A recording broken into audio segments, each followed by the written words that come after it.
আসসালামু আলাইকুম। আজকে স্বাধীন দেশের প্রথম দিন। আপনাদেরকে সবাইকে সুস্বাগতম।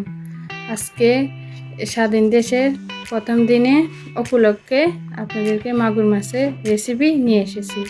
আরও অনেক কিছু কথা বলার আছে। আমার ছাত্রছাত্রী ভাই বোনেরা অনেকে দেশ স্বাধীন করেছে, এটা আমরা কখনো কল্পনা করতেও পারিনি। যা ওদের আমাদের কাছে অনেক দোয়া রইল। ওদেরকে যারা জান্নাতবাসী তাদেরকে আল্লাহ বেহেশতে নসিব করুক।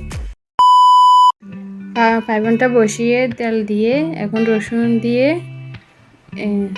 রসুনগুলো ভালো করে ভেজে নিয়ে আগে মাছটা আমরা ভালোভাবে মশলা দিয়ে মেখে রেখে দিয়েছি। এখন মশলাটাকে ভালো করে পেঁয়াজ দিয়ে ভালো করে কষিয়ে নেব। দেখুন আমি কীভাবে রান্না করতেছি মাগুর মাছ।